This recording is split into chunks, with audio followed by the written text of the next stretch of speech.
mentioned fasting insulin. People just they don't really understand the difference between fasting glucose, fasting insulin.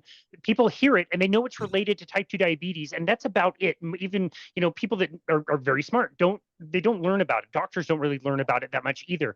So when you're trying to explain a fasting glucose test that most people will get on a basic panel versus an A1C, which is still quite popular. You guys write about this versus that Sure. fasting insulin. Can you explain how those three things are all related to each other, but why they're Yep. different and why they're important for different reasons? Yeah. So a fasting glucose just tells you at that one moment in time what your blood sugar is. That's it. Okay.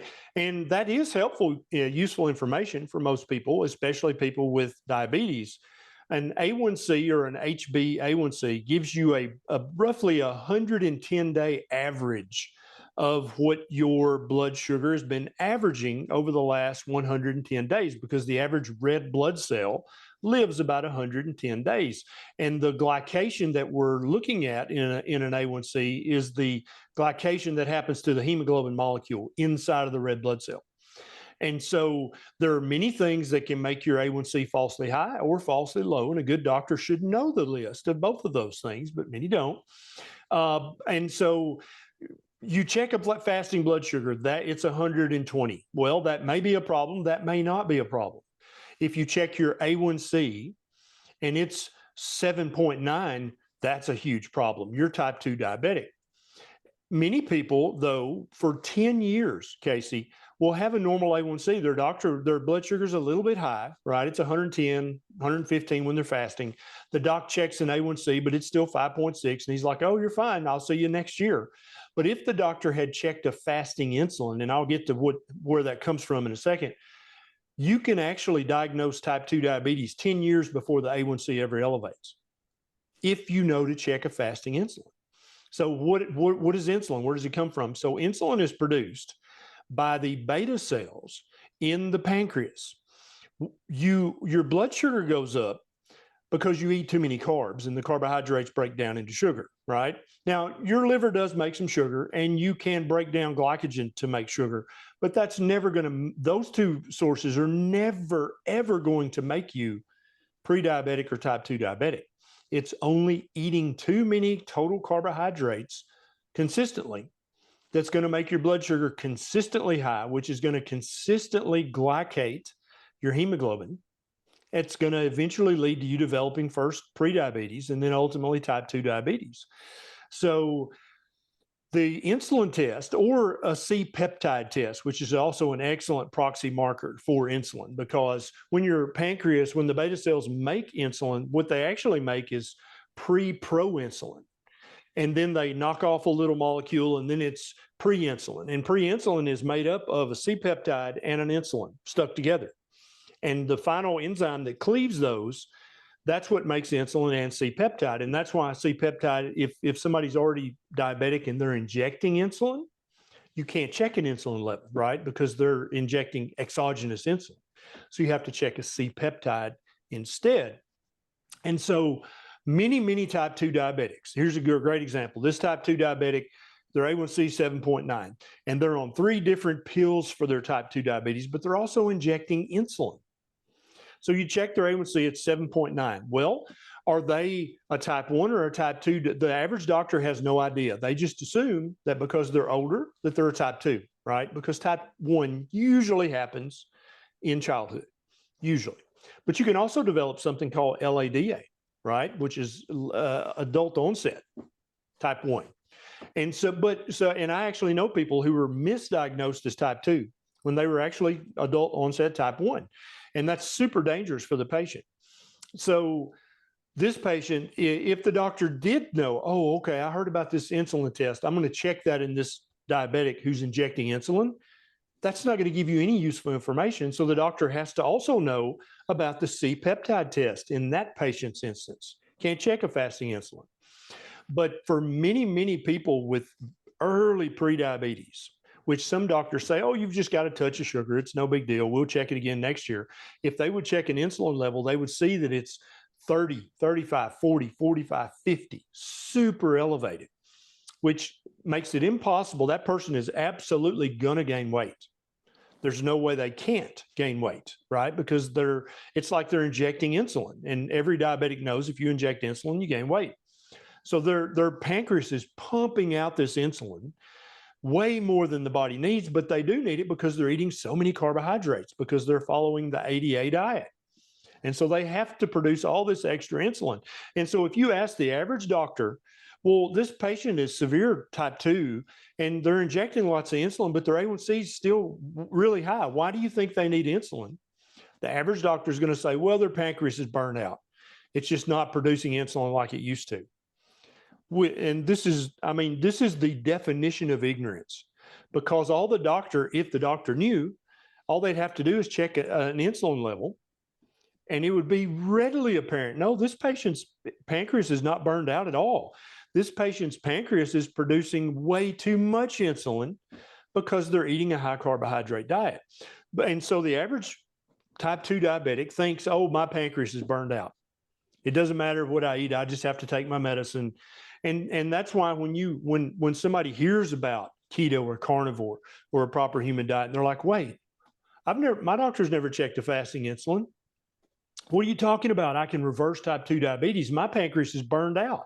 But then they either go to, onyourlabs.com, or they talk their doctor into checking a fasting insulin, and their insulin level's 40. They're like, I thought you said my pancreas is burned out. My pancreas is in overdrive making insulin. And the average doctor is completely confused by that. It's like, I don't know what that means. I've never checked an insulin level before. I don't know how to even interpret it. That's another reason we wrote the book, is because, as you probably, if you looked at it, each section we explain why this test is important. And we even explain how to talk to your doctor about this. If your doctor's like, I don't even know what that means. You're like, okay, well, here, doctor, on page 18, read this one paragraph. It'll explain to you what it means. And then we can get on with reversing my type 2 diabetes. Amazing. Yeah, I love that. And that had never occurred to me. The type 2 diabetic getting tested for the insulin levels or the blood glucose levels, or that had never occurred to me. And I do wonder, I've got a few people that I see and coach that I wonder if they have that lot of late onset type 1. I think it's a lot more prevalent than people see. It is. So that's very interesting. We can't really talk about blood work without talking about cholesterol as well. I think if there's one thing that everybody on the street knows, is they are terrified of cholesterol. Saturated fat is, of course, bad for you. We have guidelines that have told us that for years and years and years. Can you tell us where we are in the understanding of cholesterol, and what values are important to you and what values are less important to you? I think we're getting really close to a tipping point where enough doctors are starting to understand that total cholesterol and LDL cholesterol are really not that important. I think the recent lean mass hyperresponder studies have kind of woke doctors up about that. And there's going to be a 2-year study arm of that, a 3-year. They're going to keep going with the lean mass hyperresponders and publishing that research. But the average doctor and the average patient believes that the biggest risk factor for you having a heart attack is if your LDL cholesterol is high. Right? It used to be total cholesterol, but most doctors, unless they're 15 years behind on their reading and thinking, they now know total cholesterol is not that big a deal. But so then now it's like, oh, it's the LDL. That's the big deal. And I've got to treat that aggressively because that's the biggest risk factor for heart attack. Well, when you look at the research, Casey, actually having prediabetes is 5 times more likely to give you a heart attack than having high LDL cholesterol. Type 2 diabetes is 10 to 15 times more likely to give you a heart attack than having high LDL cholesterol. In fact, if you take 1,000 people who've just had a heart attack and you check all their labs, about 85 to 95% of them are either going to be type 2 diabetic, type 1 diabetic, pre-diabetic, or hyperinsulinemic. But only about half of them that just had a heart attack, only about half of them are going to have an elevated LDL cholesterol.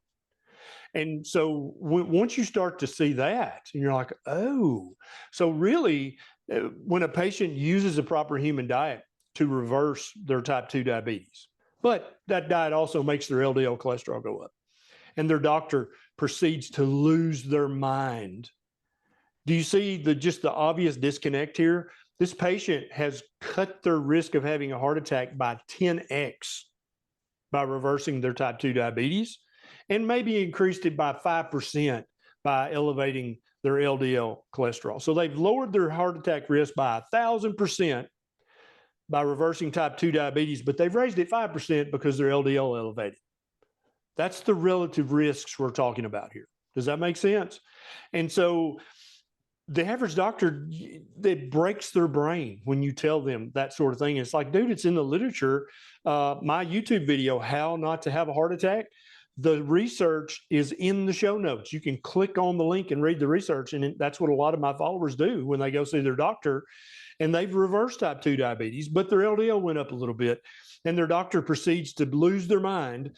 And they're like, dude, I printed this study out for you. You understand that I cut my risk of having a heart attack by, I don't know, 500%, 1,000, 1,500%. But maybe it went up 5% because of the LDL, but that's what you want to talk about? It makes their doctor look ignorant to that person who's now well informed.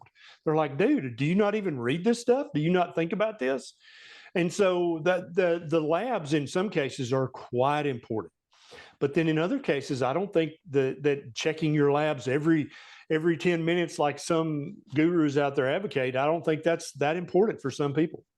Gotcha. Okay. Are you a fan of the NMR kind of test that's a little bit more expensive and complicated and directly measure some of the LDL subparticles? Or are you quite happy with just a really basic lipid profile, which is going to tell you triglycerides, HDL, which could be used as a pretty darn good proxy to like get you an idea of something?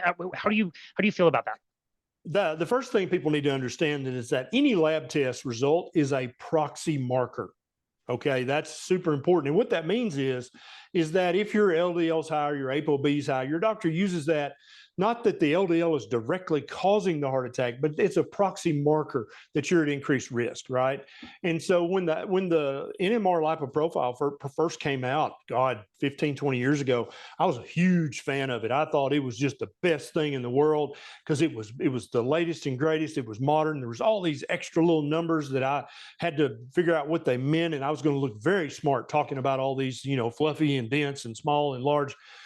But then when I actually looked deeply into the research supporting the lipoprofile, I became completely underwhelmed by its predictive power, especially after I learned about fasting insulin, A1C, fructosamine, those sort of tests for looking at metabolic health. And so I consider the NMR lipoprofile test to be an experimental test. I don't think we have enough data yet to know for sure whether those results mean anything or not. I think the ApoB is an experimental test, which right now you know that the vegan cardiologists, they're moving away from even talking about LDL. They want to talk just only about ApoB or LP little a. That's because those are the new sexy markers, right? Like the lipoprofile was 15 years ago. That's like, oh, ApoB and LP little a.